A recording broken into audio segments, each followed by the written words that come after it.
안녕하세요. 땅집 쏙쏙입니다. 저희는 지금 재개발 이슈로 정말 핫한 곳 경기 남양주시 퇴계원읍에 나와 있습니다.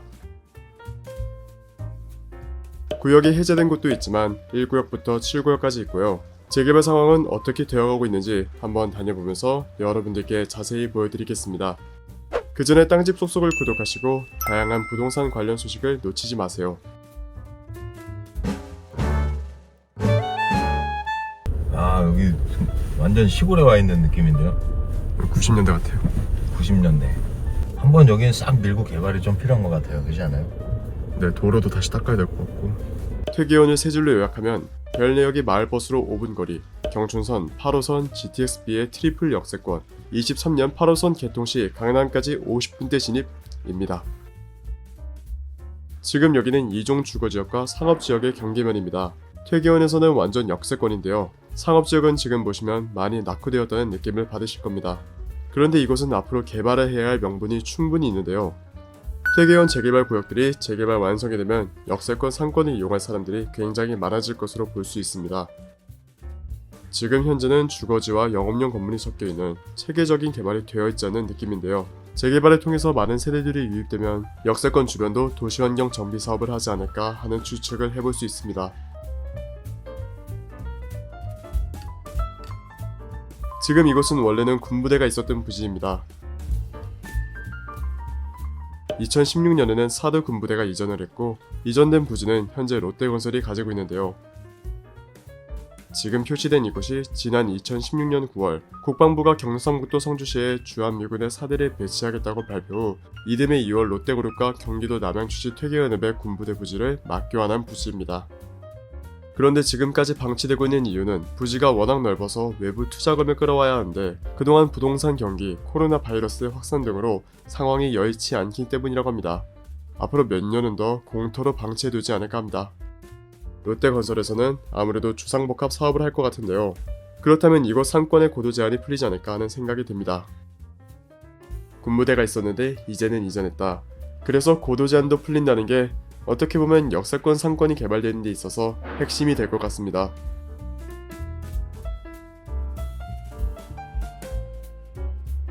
한 정보통에 따르면 역세권 상업지역을 한 디벨로퍼가 매우 비싼 가격에 매수를 했다고 합니다. 과거에는 군부대가 있었는데 이제 해결이 됐고 그러면 바로 코앞에 있는 별내 신도시 아파트들처럼 고밀도 개발이 가능한 조건들을 충족하게 될 것 같습니다.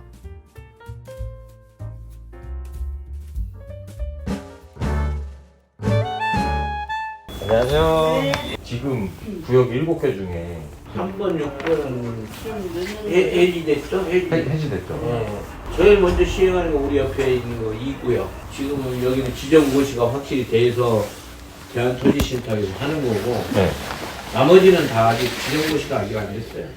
아, 지정고시도 아직 안 됐어요? 네. 1구역도? 1구역도 안 됐어요 아직. 아, 그럼 2구역만 지금? 2구역만에 지정고시가 있어요. 그렇다고 해서 1구역 지정이 안 된 곳 가격이나 네. 지정된 곳 가격이나 별반 차이 없어요. 이제 차이가 취득세 문제에서도 그렇고 여기도 이제 뭐 해가 바뀌면서 공시가도 올라가긴 했는데 아직은 1억 미만짜리들이 많아요. 공시가가 여기는 지정고시가 됐으니까 여기는 공시가를 떠나서 취득세가 물론 이제 무주택이면 뭐 관계는 없는데 주택이 있는 사람이 투자를 하려다 보면 취득세가 차이가 많이 나죠. 취득세가 1주택이 있으면 8%였네. 네, 8%고 3주택이면 12%, 13%.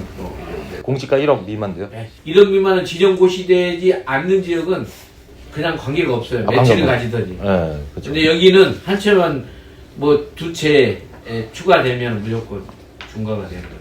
6구역인가? 거기는 지금 따로 뭐 조합원 모집하고 막 이런 움직임이 있지 않나요? 네, 그런 것도 있어요. 자체적으로 그러니까 지정 그 시에서는 구역에서 빠져 있는데 예.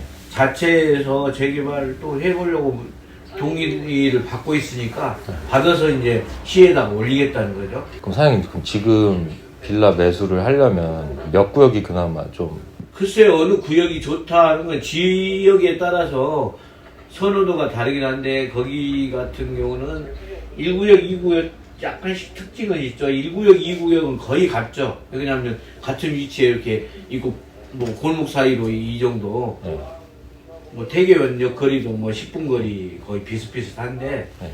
문제는 다른 구역들이 이제 언덕에 있거나 뒤편 쪽에 있거나 뭐 철로가에 있거나 뭐 이러니까 그런 거에 따라 좀 차이가 있어요. 그렇죠. 7구역이 제일 철로 쪽에 있던데. 네, 근데 제일 어떻든 좀 좋다고 생각하는 건 평지인 1, 2구역이 좋고, 그래도 또 번화가 쪽으로 치자면은 6구역 같은 경우가 그래도 거기 6구역은 뭐 자체적으로 빌라들이 단지들이 많고 아파트까지 끼고 있으니까 네. 뭐 자기네들이 이렇게 자체적으로도 재개발할 수 있는 그런 지역이다 보니까 뭐 거기야 뭐 제일 중요한 거는 여기가 선례적으로 얼마만큼 어떻게 진행이 잘 되느냐에 따라서 나머지를 또 우수수히 시작을 하든지 뭐 어느 정도 좀 기간을 좀 봐야 될까요? 만약에 지금 샀다고 치면은. 여기 추진하는 사람들 얘기 들어보면 내년에는 뭐 여기 이주도 시작되고 뭐 할 거다 이러는데 뭐 조합주택이란 게 뭐 진행 사항이 항상 이렇게 바뀔 수 있는 거니까 계획대로라면 그래요. 여기는 그러면 만약에 여기가 이주 시작하고 실질적으로 진짜 공사를 한다 하면은 여기도 못할 이유는 없죠. 동의는 다 80% 이상, 75% 이상은 다 거쳐서 있는 상황이니까 뭐 시에서 지정만 해주면 뭐 바로 사업을 진행할 수 있는 상황입니다. 그러니까 그러지만 이제 한꺼번에 하진 않겠죠. 왜냐하면 이주 문제도 있고 순차적으로 허대 한 2, 3년 간격을 터울은 줘야 되지 않겠냐. 그럴 것이라는 생각은 나죠. 다세대 주택들의 가격은 어차피 재개발이라는 그 특수적인 것 때문에 올라있는 가격이고, 그렇죠. 아파트는 뭐 여기 경기 흐름에 따라서 막 올랐던 거거든요. 그래서 이거 떨어진 거하고 이거 떨어진 거는 차이가 있어요. 이거는 변동이 없어요. 그렇죠. 근데 아파트는 지금 10% 가까이 떨어져 있어요. 근데 이제 문제는 뭐냐면 나중에 여기를 보상을 해주고 이제 분양을 하려면 여기에 가격이 높아버리면 분양가도 높아야 되잖아요. 근데 이미 다른 뭐 기존 아파트들 분양가도 떨어져 있는데 이것만 높아갖고 분양이 되겠어요. 그러면 이제 자동적으로 사업 시행하는 사람들이 지지부진하게 안 하면 이 가격들이 떨어질 수밖에 없잖아요. 그래서 떨어지는 경우는 있을지라도 지금 상황에서 뭐 옆에 아파트가 떨어진다고 이게 떨어지고 그런 것 같지는 않아요. 그러니까 사업 속도에 따라서 가격이 조금 떨어질 수도 있어요. 지금 분양을 만약에 한다면은 아무래도 지금 가격이 아파트 가격이 분양이 떨어지고 있는데 굳이 뭐 이거 신규 아파트만 막 이렇게 높게 분양할 수는 없잖아요. 그러니까 어쨌든 조합원들이 득을 얻으려면 분양가가 높아야 되는데 높으면 사업이 빨라지는 거고 낮으면 좀 더뎌지는 건데 지금이 한참 작년에 올랐을 때는 하고 싶어 했는데 지금 이제 떨어지고 있으니까 아무래도 분양하는 것도 불안할 거잖아요. 그러면 추진이 조금 더뎌질 수도 있죠. 태경이 좋기는 해요. 지역적으로는 좋기. 뭐 교통들이 사방팔방 이렇게 나눠지는 곳이니까 교통 요충지라서 개발만 되면 좋기는 해요. 태견이 이렇게 빚을 못 본 이유가 전부 노후된 주택에다가 옛날에 군부대가 끼고 있고 막 이러다 보니까 사실 태견이 개발이 안 됐거든요. 근데 이제 풀어져 있는 그 주변에 왕숙지구도 발표나 있고 여러 가지 여건상으로는 좋은데 또 시기적으로 지금 약간 그런 거 하려다 보니까 또 시기적으로 좀 문제가 생긴 거죠. 왕숙 한 10년 걸리겠죠?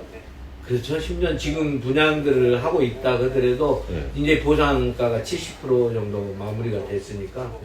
만약에 이 구역을 이제 제일 빨리 하는 거니까 이거 된다고 하면은 그 다음 구역이 아마 엄청나게 저기 7구역이 굉장히 적극적이에요. 7구역 추진은 그 사람들이 그러니까 거기 투자하는 사람들이 힘을 모아서 적극적으로 이렇게 그 동의를 걷는데도 아마 제일 빨랐을 거예요. 여기 2구역 빼놓고는.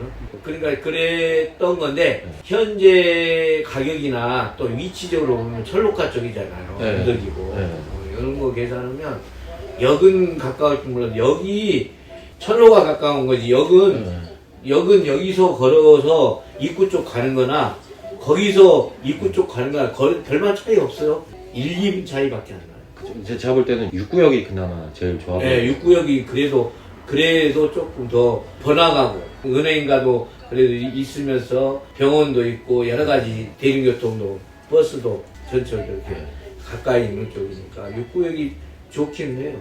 아니 6구역도 매물들은 많이 나와요. 많이 나온다기보다 있어요. 항상 있는데 운암 빌라라고 빌라하고 아파트하고 예. 요거만 끼어 있지 나머지 다세대는 거의 없어요. 왜 3억대 이상이거든요. 조합원 분양가는 아직 아무것도 아니 안. 아무것도 안 정해져 있어요. 대략 몇 세대 정도 네. 이렇게 지을 예정이다. 420, 30세대 지을 예정이다. 이런 거는 정해져 있지만 분양가나 이런 게 아무것도 아직 정해진 건 없어요. 여기 대장 아파트가 어디죠? 현대 일스테이트 태교원역 건너편에 건너편. 1070세대 있는 현대 일스테이트라고 거기는 30평대가 8억 5천 전후로 되고 나머지 아파트들은 거의 6억대 30평대가 6억. 예. 민간 재개발을 위해 준비 중이라는 6구역도 찾아가 봤습니다. 작년에 했으면 한 6천만 원 뭐 이렇게 해서 고민을 했을 텐데 여기 동의율은 어때요? 저희는 여기 신우만 재건축을 하는 거라서 신호만. 네. 여기가 지금 신우가 지금 30년이 넘었어요. 운암빌라 이쪽으로는 안 하고. 문남빌라가 지금 6구역이잖아요. 네. 6구역인데 여기는 쉽지 않아요. 그래갖고 유일하게 해지된 데가 지금 문남빌라에 6구역하고 3구역만 해지가 됐어요. 그니까요. 네. 7구역은 해지가 안 됐더라고요. 근데 7구역은 너무 7구역은 들어가요. 근데 너무 저기 기찻길 옆이라 가지고. 아니요. 7구역은 네. 거기가 27층까지 올라갈 거예요. 아 그래요? 7구역을 그러니까 작년에 샀으면 한 6천만 원대 샀어요. 제가 아는 지인은 그렇게 해갖고 6천만 원에 샀는데 거기 지금 매가가 지금 2억, 제가 아는 분이 2억 뭐 1천만 원인가 이렇게 팔았다고 그러더라고요. 그러니까 지금 거기도 손을 못 댈 정도로 가격이 많이 올랐어요. 많이 올랐어요. 언젠가는 될 거예요. 네. 언젠가는 되는데 우남이 지금 여기서부터 저 도로 입고 있는 데 있죠. 추억탕. 네. 거기까지가 우남이에요. 범위가 커요. 현재는 2구역을 제외한 나머지 구역은 그렇다 할 움직임은 없지만 다세대 주택들의 가격은 재개발 기대로 많이 오른 상태입니다. 퇴계원은 별내와 왕숙지구를 끼고 있는 교통 요충지로 이후 개발이 된 이후에는 정말 괜찮은 입지를 갖출 것으로 보이는데요. 거기에 개발되지 않은 군부지까지 고층 건물이 들어서게 된다면 정말 좋은 투자처가 될 것으로 판단이 됩니다. 오늘은 노후주택들로 인해 저평가되어 있는 퇴계원을 다녀왔습니다. 재개발 기대로 구역이 지정된 곳의 다세대 주택 가격은 투자가 애매할 만큼 많이 오른 상태이고 다른 곳은 몇 년이 걸릴지는 모르지만 개발이 된다면 강남에서도 가깝고 경춘선, 8호선, GTX-B의 트리플 역세권이라 많은 가치 상승이 예상되는 곳임에는 분명한 것 같습니다. 오늘도 바쁘신 여러분들을 대신해 임장을 다녀왔습니다. 구독과 좋아요는 힘내서 임장하는 데 큰 도움이 됩니다.